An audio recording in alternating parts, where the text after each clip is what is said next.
This is Jim Martorano from All About Town. I'm really honored tonight to have as my guest a really great individual, great public service.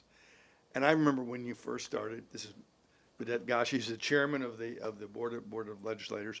But I remember when you first started and we talked about your first debate, and I came up and and I have never seen anyone grow so much. I mean, and you were good then, but now you're way over the top great.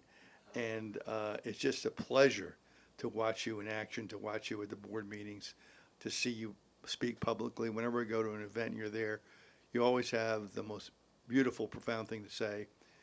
And it's always humble, it's always modest, but it's always profound. And it's really an honor to have you on the show tonight. For the audience, I wasn't warned about that. That's a sneak attack. That's unfair. Listen, sincerely, I do feel like I've grown a lot. I still feel like I have so much to learn, but I have benefited from the friendship, the guidance from so many people, including yourself. So thank you for the help you gave back then, and that you continue to be a resource. You know, I say to, even though I still feel like I'm new to the whole politics thing, I'm now 5 years in. That you're to the new politicians, I'll say you're smart, you're good looking, you're all the good things and talented. But the minute you think you got elected because you are smart, you are good looking, and you're talented, rather than because of the support of so many people, that you're going to be screwed. And I'm truly fortunate to have the support of people like you, and I think whatever success I had can be attributed to that directly, and I'm thankful for it. Well, I think you're just beginning. I mean, you just. My opinion is not just my opinion. It's the opinion of so many people, and it's the opinion of the board, because they elected you chairman of the board. And tell us a little bit about what that was like. I mean, you went on the board, and boom, you're elected chairman. I remember years ago, that was such a delicate position and difficult position. What's it like to be chairman of the board?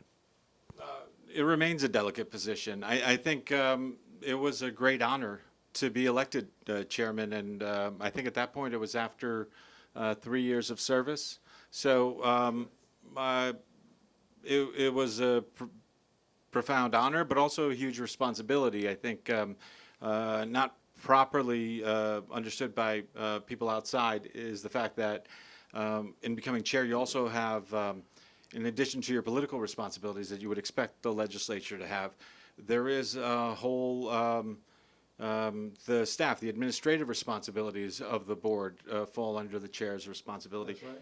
So taking, and that's, you know, people have lives that come with happy times, people have babies, there's deaths in the family, there's sickness.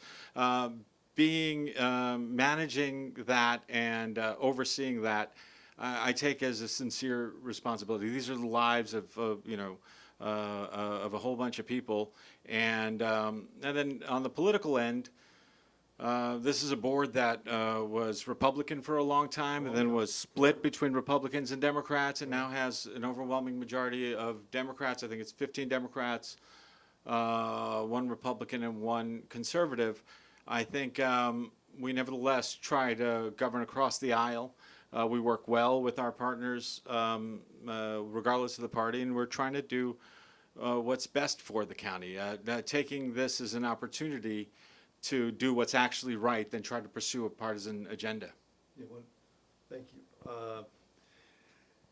By the way, I had a grandson born this week. Just throwing that in. Callahan James Martorano, and my son and his wife are doing quite well. They went home today after a day in the hospital. But anyway, I'm just throwing in a personal plug. I couldn't be happier.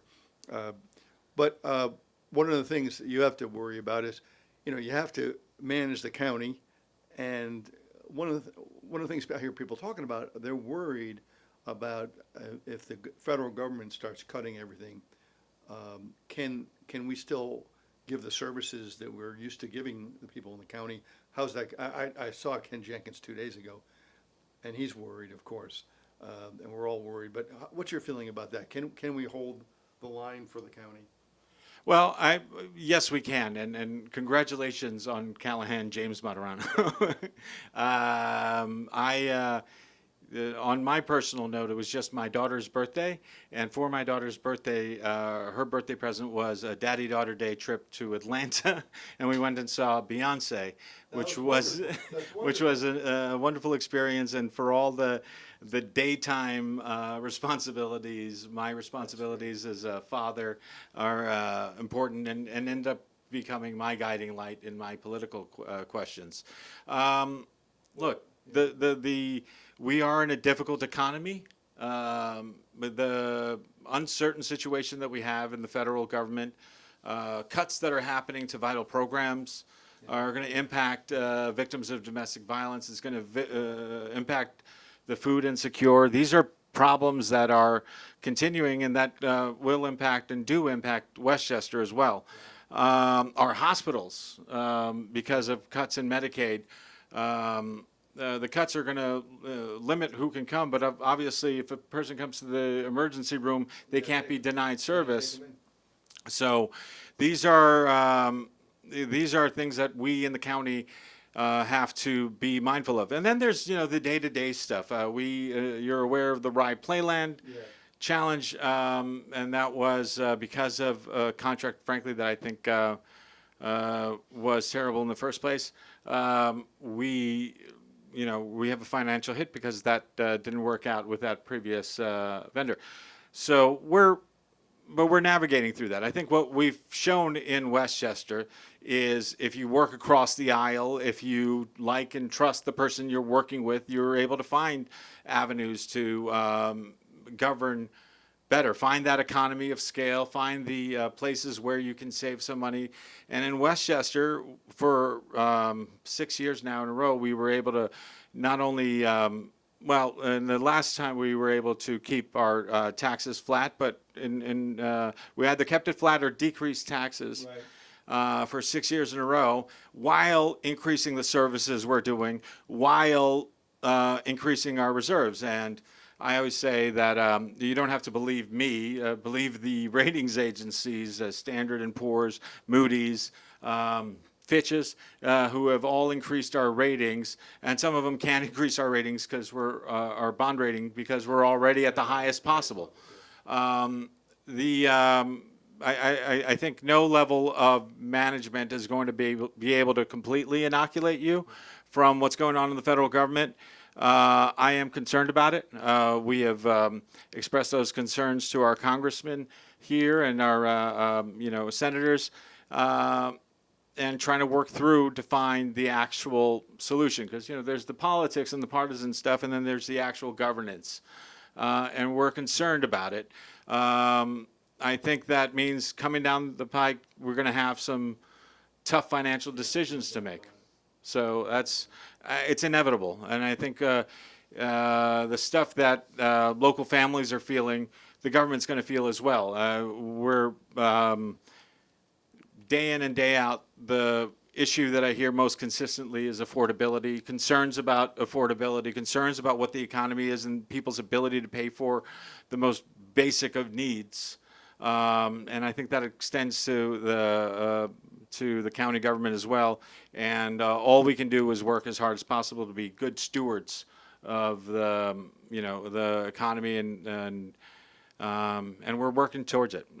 It's going to be some hard decisions to be made, though, coming up soon.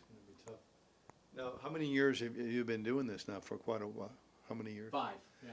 Looking back, aside from the troubles that we're going to be in now, which are no fault of our own, really, but of the 5 years, what do you feel are the greatest accomplishments? Wow. I think these have been a tumultuous 5 years. I got elected, and then COVID came. And, and I always talk about elections as a weird, a poorly structured exam, because people always ask you about the issues of the day or the problems of the last. What do you think about this problem that already happened? When in truth, once you get into office, the things that hit you, often you can't have predicted. And we were completely, I think like everyone else, surprised and blindsided by the COVID stuff.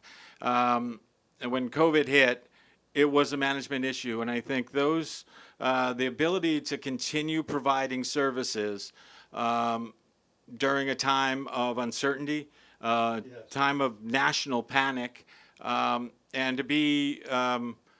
to remain, a good steward was for me, I think, my personal proudest achievement.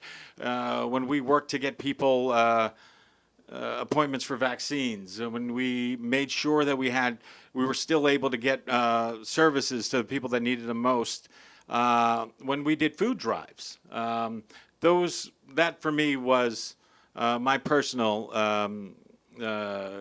thing that I personally was most proud of. And then, a lot of the other stuff is boring, We worked on roads and bridges. There's things that we can look at and point to and say, that was the result of our efforts. On allergies, victims, people who are suffering from allergies, getting a baseline training, and even the signs that you see in those restaurants, that's because a constituent came to me personally and said, hey, why aren't we doing this? And developed into a conversation, and you get to pass that law. And I think families that were otherwise afraid about going into a restaurant for fear that the restaurant might not know, or they might not be aware, and things as simple as don't use, if a person has a nut allergy, you can't use what do you call it, a knife that you use for a peanut butter and jelly sandwich. Right. Cross-contamination, that sort of thing. Those are the things that, for me, touch home. It's when you are walking around, when I'm going to,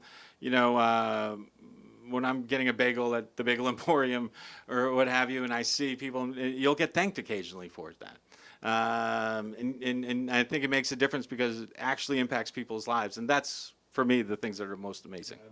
I always found that things like taking care of flooding, infrastructure improvements, which people don't just assume, the roads, keeping the roads clean and passable.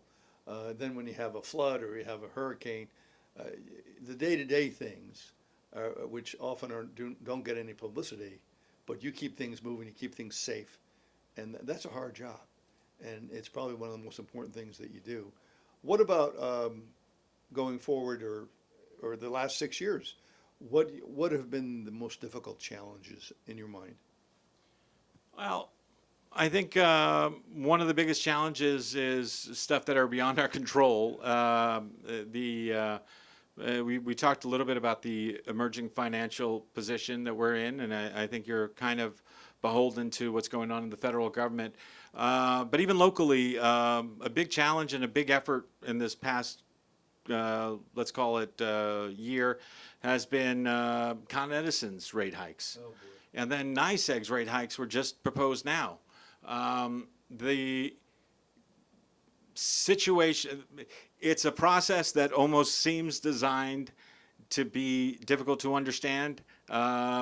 Difficult to understand. Wait, who's in charge and how are they in charge? Right. Who appoints the PSC? Yeah. And it's frustrating because I'm a customer as well. My bills are also increasing. Somebody said, in the past 5 years, rates have increased, and then don't quote my numbers, but in 20, 30%, whatever.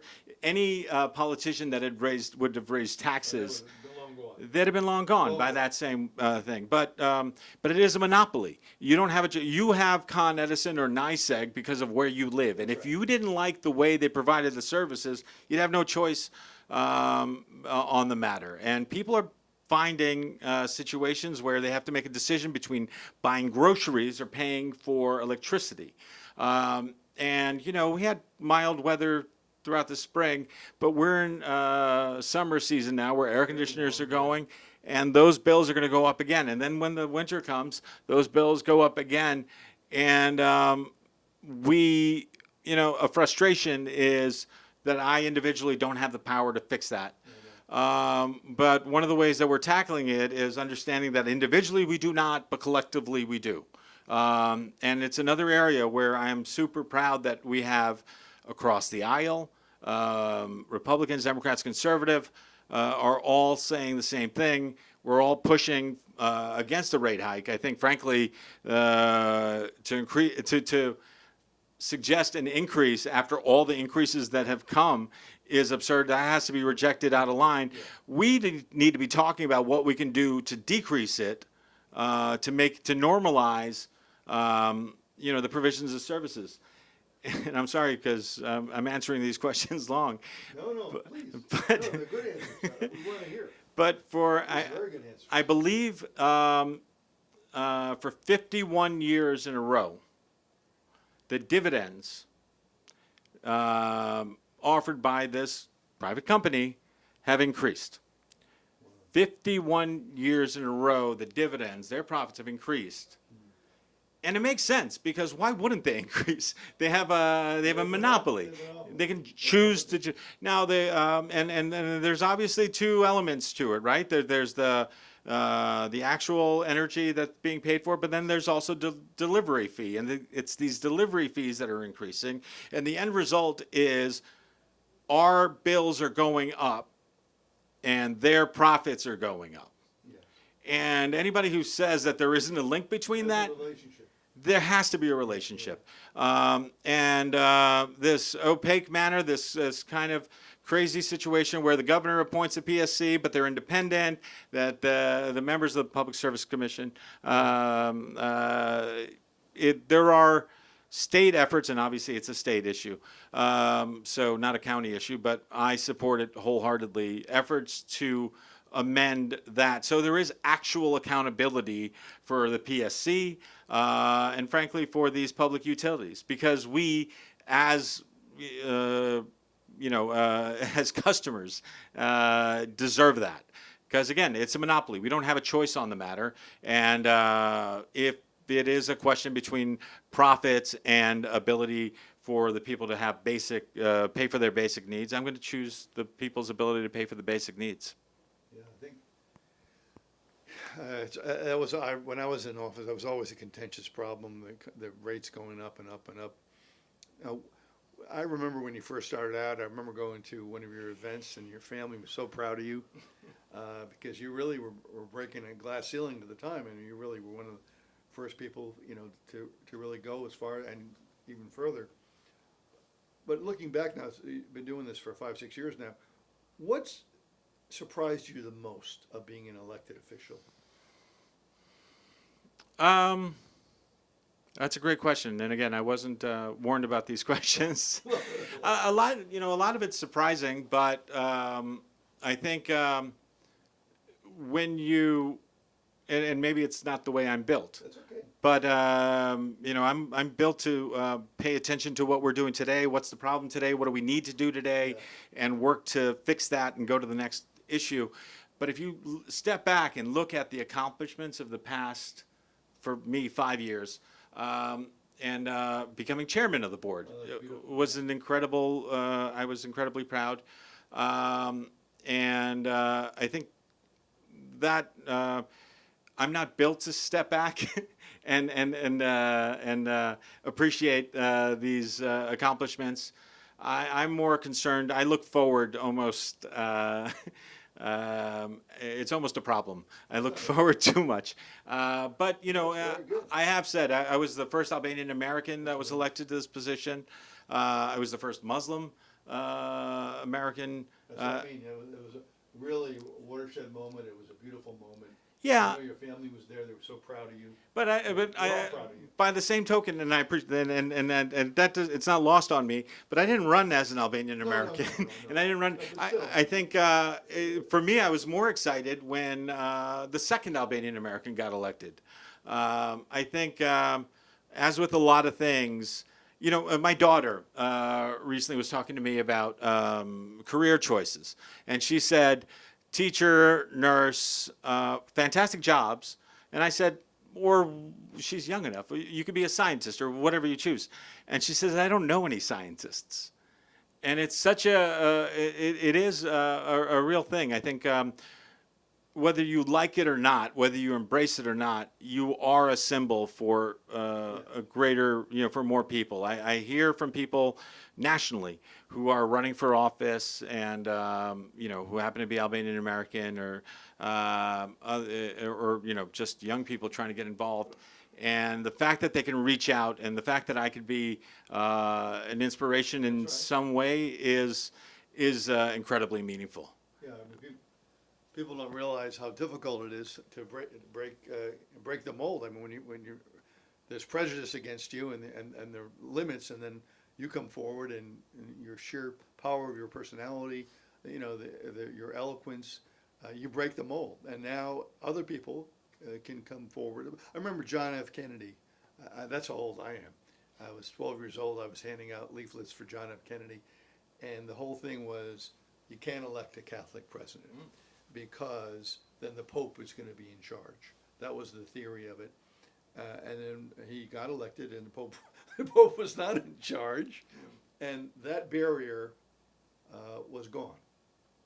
But there are barriers. I mean, people have prejudices. People have limitations on how they think about things, and the fact that you broke those barriers was just wonderful for all of us who believe in you and believe in what you're doing. All right.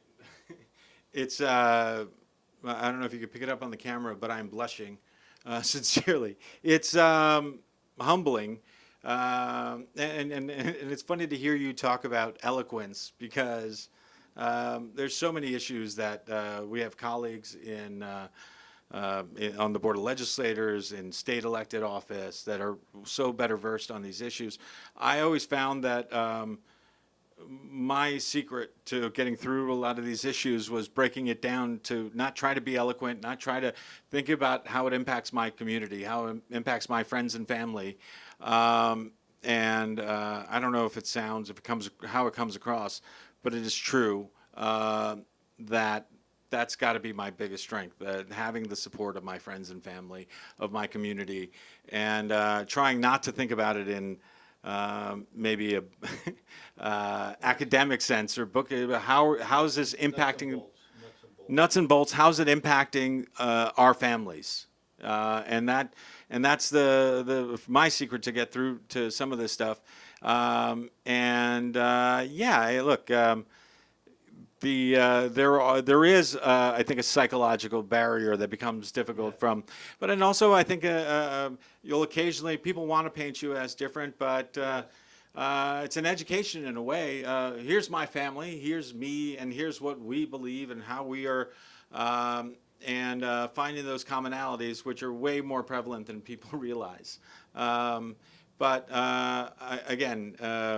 getting the support of so many people, having that has been an inspiration for me. So I appreciate it.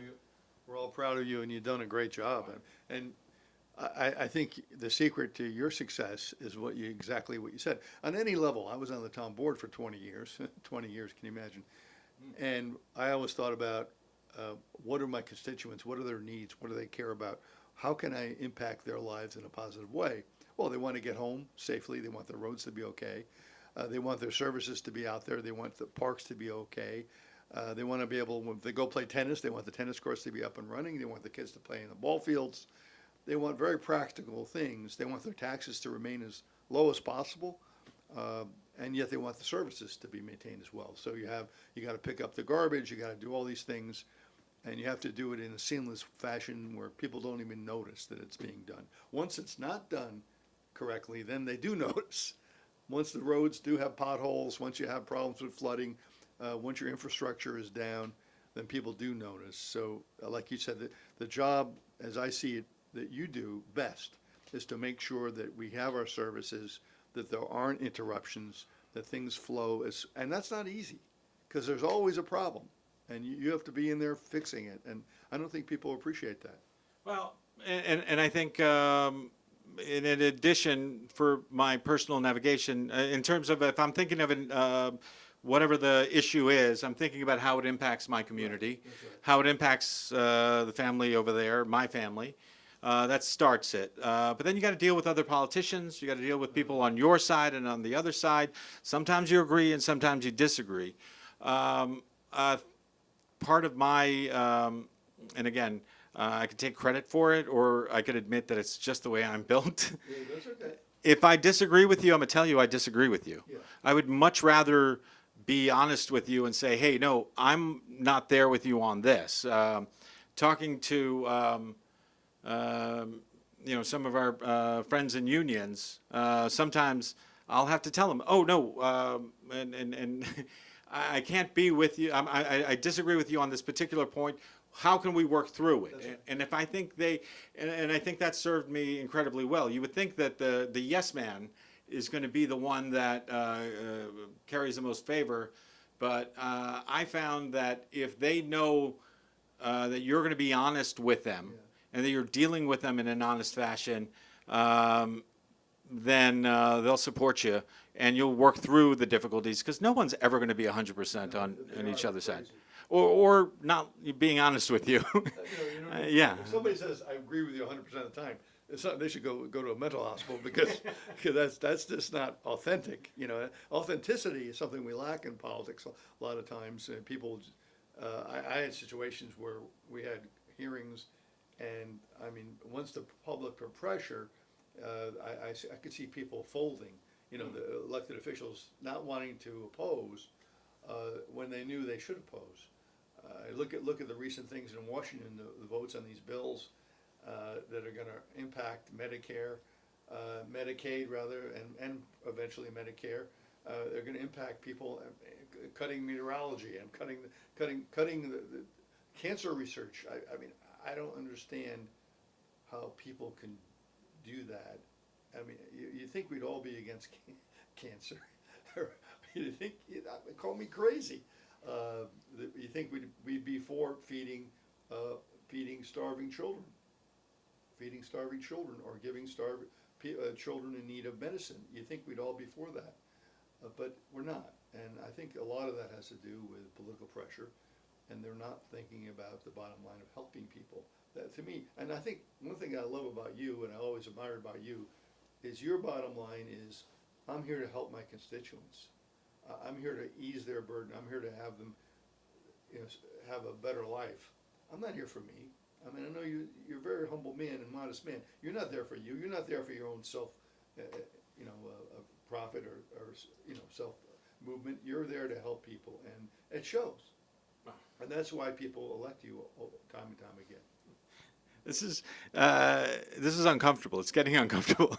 Thank you. Really kind of you. I appreciate it. I do my best, and none of us is perfect, but I take the job seriously, and I think it's one of the great privileges we get. Now, I could be making theoretically more money in private practice, but nothing's going to match the satisfaction, the joy I get from doing something, and because of my efforts, knowing that we're going to be able to help somebody. That's somebody's life is going to be made better. It's wonderfully it's intoxicating in a way. Well, that's what it's all about. What is the biggest challenge facing you in the next year? Oh, we went through it, but the budget, and I think I'll say the budget, our financial constraints nationally, or rather just the economy, and then some of the decisions being made on the federal level and state level as well. Just because it's happening in the state or in Washington, D.C. or Albany doesn't mean that we're not impacted here. We need to figure out how to answer those questions. I'd say another problem is, and it was true 5 years ago when I was first elected, but partisanship, it's a partisan situation that for some people it's either you're with us or against us, and it seems to be getting more. But, working through it. We're running out of time. I want to thank you for being on the show, but more importantly, I want to thank you for all you do for the community.